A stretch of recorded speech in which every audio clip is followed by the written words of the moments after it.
time calculation, Greenwich GMT, or Universal Time Coordinated UTC.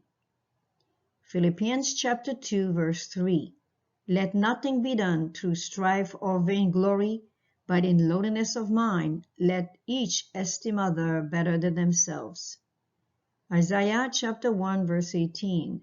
Come now, and let us reason together, saith the Lord. Section 1. Time calculation, a brief history. Greenwich Mean Time, or GMT. The Royal Observatory, Greenwich, in England, is the home of Greenwich Mean Time, or GMT. But what is GMT and why is it so important? What does GMT mean? Greenwich Mean Time is the yearly average or mean of the time each day when the sun crosses the prime meridian at the Royal Observatory, Greenwich. Essentially, mean time is clock time rather than solar astronomical time. Solar time varies throughout the year as the time interval between the sun crossing a set meridian line changes. But each day measured by a clock has the same length, equal to the average or mean length of a solar day. It is a way of standardizing and regularizing time so we can all know exactly what time it is for our or anyone's location. Today, GMT is reckoned from one midnight to the next. How did Greenwich Mean Time begin? It was not until the invention of the pendulum clock in the 1650s that it was possible to work out the relationship between mean or clock time and solar time. John Flamsteed came up with the formula for converting solar time to mean time and published a set of conversion tables in the early 1670s. Soon after, he was appointed as the first Astronomer Royal and moved into the new Royal Observatory in Greenwich. Here, he had the best pendulum clocks installed and set them to the local time. This was Greenwich Mean Time, or the average time when the sun crossed the meridian at Greenwich. At first, though, Greenwich time was only really important to astronomers. For further reading, we give you the link for your perusal. Section 1. Time calculation, a brief lesson. Lines of longitude, prime meridian, lines of latitude. The prime meridian is an imaginary line on a map of Earth. It is the starting point for the measuring system called longitude. Longitude is a system of imaginary north-south lines called meridians. The Earth is a spinning sphere or ball. The center of the spin is a line that is called the Earth's axis. The axis meets the Earth's surface at 2 points, the North Pole and the South Pole. Each meridian runs between the North Pole and the South Pole, including the meridian or the prime meridian, which is indicated here in red. Meridians are used to measure distance in degrees east or west of the prime meridian. The prime meridian is 0 longitude. The 180th meridian is the line of longitude that is exactly opposite the prime meridian. It is 180-degree longitude. Lines of the longitude east of the prime meridian are numbered from 1 to 179 east. Lines of longitude west of the prime meridian are numbered from 1 to 179 west. Other lines on the globe are called lines of latitude. They are used to describe position north or south of the equator, and the equator is the center line here. So north or south of the equator are the lines of latitude. The equator is halfway between the North Pole and the South Pole. Lines of latitude circle the Earth parallel to the equator. So while the line of longitude are vertical on the globe, as you can see here, the line of latitude, which are parallel with the equator, are actually horizontal, and we see that the lines of latitude circle the Earth parallel to the equator. For this reason, they are also called parallels. The distance between each parallel is also measured in degrees. Together, the line of latitude, horizontal with the equator, and the line of longitude, which are vertical along the meridian line, they can be describing the location of any place on Earth. For example, the city of Paris, France, is located 48.8566 degrees north and 2.3522 degrees east.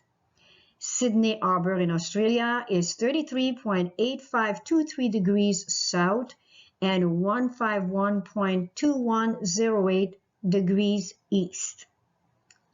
We submit to you the link for your perusal. Section 1, Time Calculation, a brief history of Greenwich longitude. Greenwich, GMT, and the quest for longitude. In the 1700s, the 5th Astronomer Royal, Neville Maskelyne, brought Greenwich Mean Time to a wider audience. In 1767, Maskelyne introduced the Nautical Almanac as part of the great 18th century quest to determine longitude. These were tables of lunar distance data based on observations at Greenwich and using GMT as a time standard. This data enabled navigators to find their position at sea. GMT was also crucial to the other great solution to the longitude problem, represented by John Harrison's famous timekeepers. By the mid-1850s, almost all public clocks in Britain were set to Greenwich Mean Time, and it finally became Britain's legal standard time in 1880. In 1884, the Greenwich meridian was recommended as the prime meridian of the world. There were two main reasons for this. The first was that the United States of America had already chosen Greenwich as the basis for its own national time zone system. The second was that in the late 19th century, 72% of the world's commerce depended on sea charts, which used Greenwich as the prime meridian. The recommendation was based on the argument that naming Greenwich as longitude 0 degrees would be of advantage to the largest number of people. The prime meridian at Greenwich, therefore, became the center of the world time and the basis for the global system of time zones. The Airy Transit Circle, the telescope, became the telescope that would define the prime meridian of the world.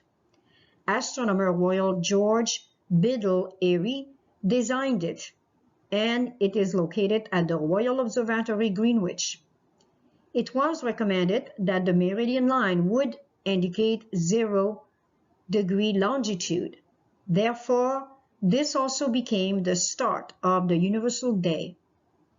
And we give you the link for your perusal to further your study. Section 1, Time Calculation, a brief history of Greenwich Shepherd Gate Clock. The Shepherd Gate Clock can be seen at the gates to the Royal Observatory.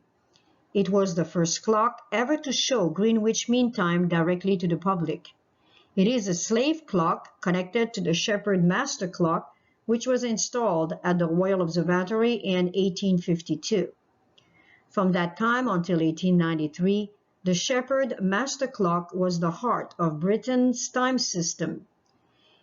Its time was sent by telegraph wires to London, Edinburgh, Glasgow, Dublin, Belfast, and many other cities. By 1866, time signals were also sent from the clock to Harvard University in Cambridge, Massachusetts, via the new transatlantic submarine cable. In terms of the distribution of accurate time into everyday life, it is one of the most important clocks ever made. The first thing you notice about the clock is that it has 24 hours on its face, rather than the usual 12 hours. That means that at 12 noon, the hour hand is pointing straight down, rather than straight up. The clock originally indicated astronomical time in which the counting of the 24 hours of each day starts at noon. The clock was changed in the 20th century to indicate Greenwich Mean Time, in which the counting of the 24 hours of each day starts at midnight. It continues to show Greenwich Mean Time and is not adjusted for British summertime. Please view the link for your perusal in order to obtain further information. Section 2, Time Calculation, a brief lesson of chemistry and history on Universal Time Coordinated, or UTC, measured by a cesium clock. Earth's rotation defines the length of a day. Modern timekeeping defines a day as the sum of 24 hours, but that is not entirely correct.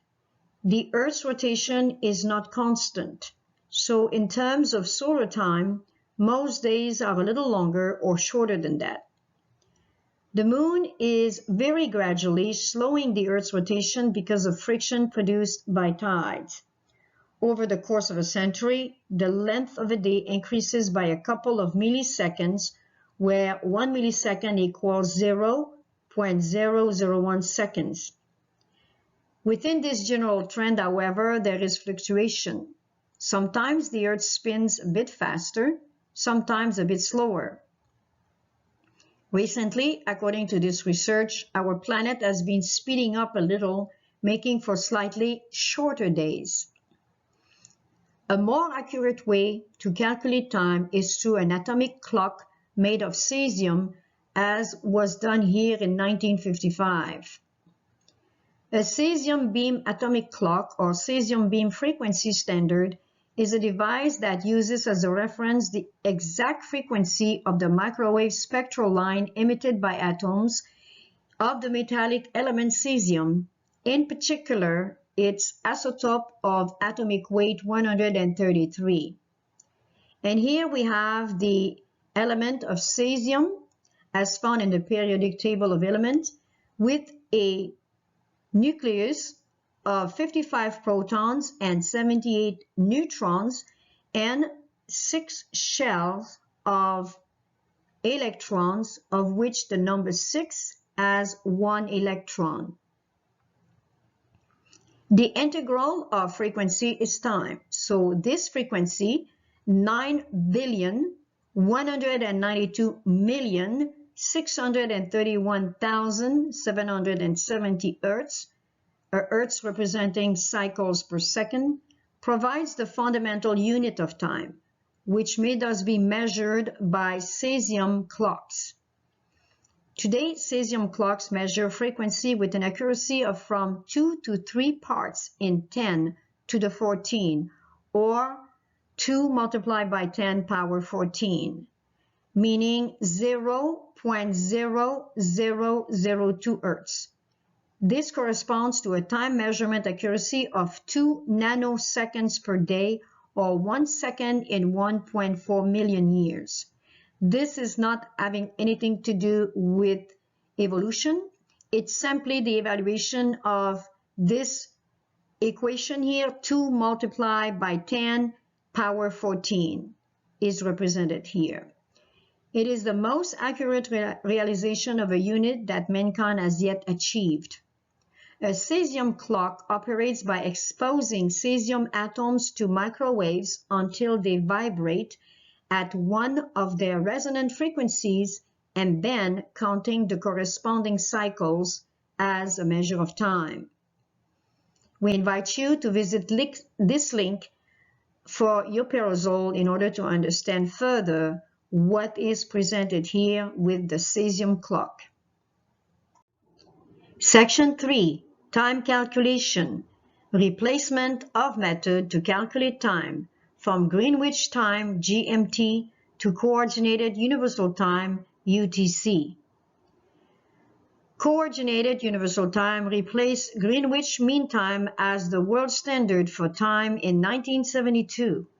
UTC is based on atomic measurements while GMT is based on Earth's rotation. Greenwich Mean Time is still the standard time for the prime meridian, 0 longitude, and civil time in the UK when daylight saving time is not in use. At the 1884 International Meridian Conference held in Washington, D.C. in the United States of America, local mean solar time at the Royal Observatory, Greenwich in England, was chosen to define the universal day. It started down from 0 hours at mean midnight. This agreed with civil Greenwich Mean Time used in Great Britain since 1847. In contrast, astronomical GMT began at mean noon, 12 hours after mean midnight of the same date until the 1st of January 1925, whereas nautical GMT began at mean noon, 12 hours before mean midnight of the same date, at least until 1805 in the British Navy. It persisted much longer elsewhere because it was mentioned at the 1884 conference. In 1884, the Greenwich meridian was used for 2/3 of all charts and maps as their prime meridian. In 1928, the term Universal Time, or UT, was introduced by the International Astronomical Union, IAU, to refer to GMT with the day starting at midnight. Until the 1950s, broadcast time signals were based on UT and hence on the rotation of the Earth. And we offer the link for your perusal. Section 3. Time calculation. Today, Universal Time Coordinated UTC and the cesium atomic clock, a more accurate way to calculate time. The frequency involved is that of the energy absorbed from the incident photons when they excite the outermost electron in a cesium atom to jump or transition from a lower to a higher orbit. According to quantum theory, atoms can only exist in certain discrete energy states depending on what orbits about their nuclei are occupied by their electrons. Different transitions are possible. Those in question refer to a change in the electron and nuclear spin energy level of the lowest set of orbits called the ground state. Cesium is the best choice of atom for such a measurement because all of its 55 electrons but the outermost are confined to orbits in stable shelves of electromagnetic force. Thus, the outermost electron is not disturbed much by the others, which would be the one here that we find on the 6th shell. The cesium atoms are kept in a very good vacuum of about 10 trillionths of an atmosphere so that the cesium atoms are little affected by other particles. All this means that they radiate in a narrow spectral line whose wavelength or frequency can be accurately determined. The U.S. Naval Observatory operates about 70 such cesium clocks, as well as other precision clocks like hydrogen masers in 18 volts, whose temperature and usually humidity are closely controlled in order to minimize perturbations by their environment. The time measurements are made by devices called time interval counters that compare each clock's time against that one master clock whose frequency is steered to match its time to the average of the other clocks. This time is the observatory's measure of the atomic time called Coordinated Universal Time, or UTC. Some cesium clocks are transported to remote locations in order to synchronize other clocks. We supply for you the links of this research for your perusal. Section 3. Time calculation, the atomic clock, Greenwich time GMT to Coordinated Universal Time UTC. Atomic clocks are a type of clock that uses certain resonance frequencies of atoms, usually cesium or rubidium, to keep time with extreme accuracy. The electronic components of atomic clocks are regulated by the frequency of the microwave electromagnetic radiation, which we find here on the spectrum going from the radio to the microwave. They are very long wavelength with very low frequency and very low energy. Only when this radiation is maintained at a highly specific frequency will it induce the quantum transition or energy change of the cesium or rubidium atoms. In an atomic clock, these quantum transitions are observed and maintained in the feedback loop that trims the frequency of the electromagnetic radiation, like the recurrent events in other types of clocks. These waves are then counted. So as we see here, these are the waves created, very long waves, especially the microwave, but then it goes on and as it shrinks, as the microwaves become shorter, then this is when you get a higher frequency and a higher energy, such as infrared, ultraviolet, X-ray, and gamma ray. So the longer the wave, the lower the energy and frequency, but the shorter the wave, the higher your frequency and energy. So the microwave are the one to which the atom of cesium is responding to. In 1967, the 13th General Conference on Weights and Measures redefined the second, the unit of time in the International System of Units, in terms of the cesium standard so as to equal the second of ephemeris time. The conference defined the second as the duration of 9 billion, as we saw earlier, 192,631,770 periods of the radiation corresponding to the transition between the two hyperfine levels of the ground state of the cesium 133 atom. And we offer here again the link for your perusal. Section 4, time calculation, today, cesium production and other usages. Cesium world production. Although cesium is much less abundant than the other alkali metals, it is still more common than elements like arsenic, iodine, and uranium. Few cesium minerals are known. Pollucite is the main. They are silicate magmas cooled from granites.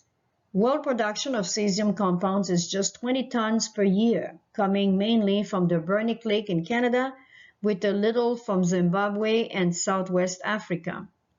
Cesium and GPS.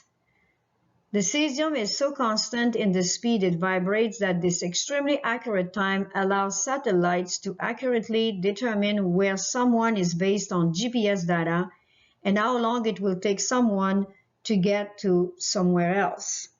We know that each GPS satellite contains multiple atomic clocks that contribute very precise time data to the GPS signal. And GPS receivers decode this signal effectively, synchronizing each receiver to the atomic clock.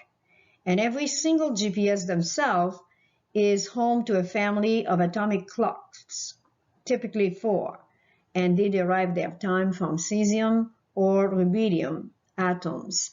Very fascinating. Health effect of cesium. Each component of the diet contributes potassium evenly to the diet. However, almost half of cesium is estimated to be contributed by meat, eggs, and milk products. Thus, the daily intake of cesium varies greatly depending on the dietary intake of this component. Humans may be exposed to cesium by breathing, drinking, or eating.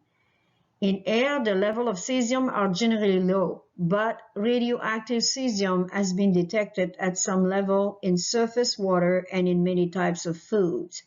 And these, of course, are caused because of accident, not because it's in the food naturally at that high level.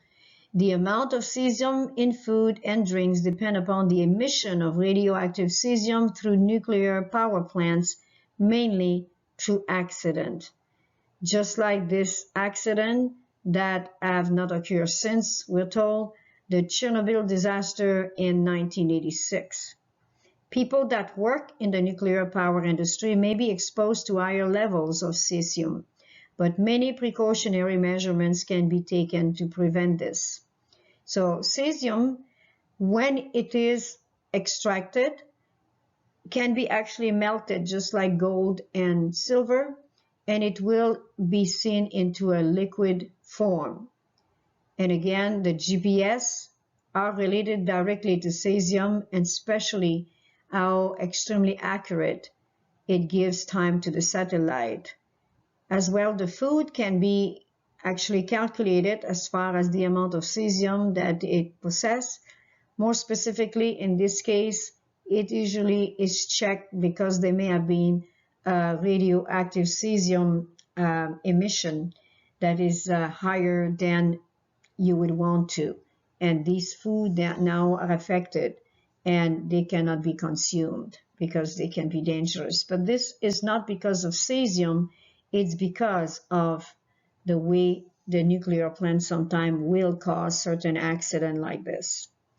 And we recommend that you read those links that we propose to you in order to continue these studies. Session 4, time calculation today from health to environment. Cesium-137 is used in small amounts for calibration of radiation detection equipment such as Geiger-Müller counters. In large amounts, CS-137 is used in medical radiation therapy devices for treating cancer.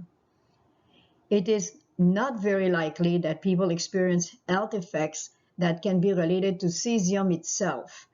When contact with radioactive cesium occurs, which is highly unlikely, a person can experience cell damage due to radiation of the cesium particles. Due to this, effects such as nausea, vomiting, diarrhea, and bleeding may occur. When the exposure lasts a long time, people may even lose consciousness. Coma or even death may then follow.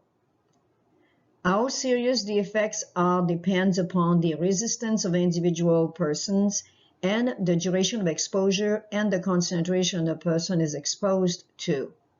Exposure to such a large amount could come from the mishandling of a strong industrial source of CS-137, a nuclear detonation, or a major nuclear accident.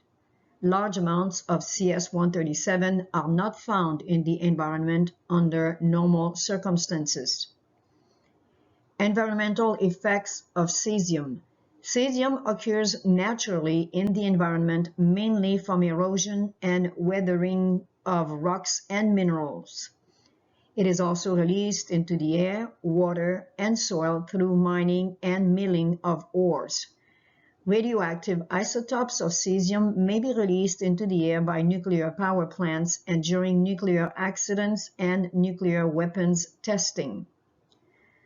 Note, however, that while cesium-55 can be used to create clocks and GPS, cesium-137 can also kill. So is hydrogen, a component of water, and the main atom used to make the hydrogen bomb. Please make sure to visit those links for further information. Section 5, Time Calculation and Observation. Methods to ascertain time, Bible and history, the Millerites method. Greenwich Time GMT versus Universal Time Coordinated CTU in the light of October 22nd, 1844. The purpose of this research was to evaluate the difference between these two methods of time calculation developed over the centuries, reaching out to the Millerites and to our time. Which methods did William Miller and his associates use to ascertain the Great Day of Atonement in 1844? Which methods should we use today? Extensive studies of the sure word of prophecy is recommended. Study the Great Controversy, chapters 18 to 22. The method by which William Miller ascertained the October 22nd, 1844 date as the Great Day of Atonement is well explained in chapter 18 of the Great Controversy. His study of the whole Bible is the method we should all use in order to understand the Word of God, and especially the prophecies and synchronism and chronology. The Great Controversy, page 324. I could but regard the chronological portions of the Bible as being as much a portion of the Word of God and as much entitled to our serious consideration as any other portion of the Scriptures. I therefore felt that in endeavoring to comprehend what God had in His mercy seen fit to reveal to us, I had no right to pass over the prophetic periods such as Daniel chapter 8 verse 14 and chapter 9 verses 24 to 27. Studies of history and events confirming prophecy valid for his time and for us today, such as the Great Lisbon earthquake related to 1798, the falling of the stars, and the Ottoman Empire's sign of upcoming fall in his days. And we should do the same today. Study history and the event confirming prophecy today as we see wars and rumors of wars, economy falling, and many other events such as rebellions and such as also a decadent government. Calculation of the October 22nd, 1844 based on Greenwich Time, GMT. The Greenwich Mean Time method of calculation was in use at the time of William Miller, and the U.S. Naval Observatory was established in 1830. The U.S. Naval Observatory is one of the oldest scientific agencies in the country. It was established in 1830 as the depot of charts and instruments. Its primary mission was, and is still today, to care for the U.S. Navy's chronometers, charts, and other navigational equipment.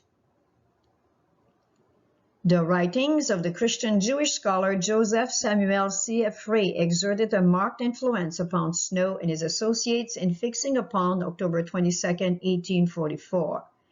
And this calculation is based on Greenwich Time calculation.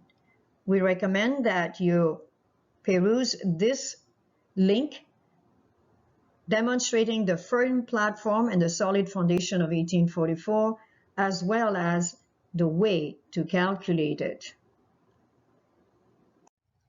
Conclusion to the matter in the case of Greenwich GMT versus Universal Time Coordinated UTC. A matter of choice. Evidence number 1. Human beings created in the image of their maker were given by rights the freedom of choice. This freedom cannot be impeached by vain philosophy or totalitarian methods enforcing rules, more specifically when it comes to the study of the Word of God. Evidence number 2. The principles of true education are clearly expressed in Isaiah chapter 28 verses 9 to 13. For precept must be upon precept, precept upon precept, line upon line, line upon line, here a little and there a little. And we know that God teaches by the enunciation of principles or universal laws, and the Holy Spirit, which comes by faith, enlightens the senses that we may grasp the illustrations of these laws in the physical world. Evidence number 3, we have attempted in our research titled The Firm Platform, Calculation and Observation of Biblical Time to demonstrate that time is illustrated by the Creator through the science of astronomy and can be both calculated and observed. In this present research, we have confirmed that the Greenwich GMT method was the one the Millerites used to ascertain October 22, 1844. We have also demonstrated that the Greenwich method based on the Earth's rotation has been replaced in 1972 by the atomic clock cesium accuracy in most countries around the world as the method to calculate time with an accuracy of 10 power 14 compared to the method of longitude and latitude used by the Greenwich method. After calculating the October 22nd date of 1844 with the data of USNO based on the atomic clock cesium accuracy, the conclusion was clear. The results are the same when reckoning 1844. Conclusion: the scientific value of the Universal Time Coordinated UTC based on the atomic clock of cesium accuracy used by USNO is the method we have chosen to ascertain the biblical calendar for 2020 to 2030 at 144,000teachers.org. Thus far, our data have proven accurate, and if opponents apply the method used to ascertain October 22, 1844 of the lunisolar barley harvest new moon on crescent, and confirmed by biblical, astronomical, chronological, historical, and spirit of prophecy principle, we will be glad to hear them out in writings, avoiding thus the unchristian methods of bullying, character attacks, and plain unacceptable abuse. We rest our case. Come now, and let us reason together, saith the Lord. Isaiah chapter 1, verse 18.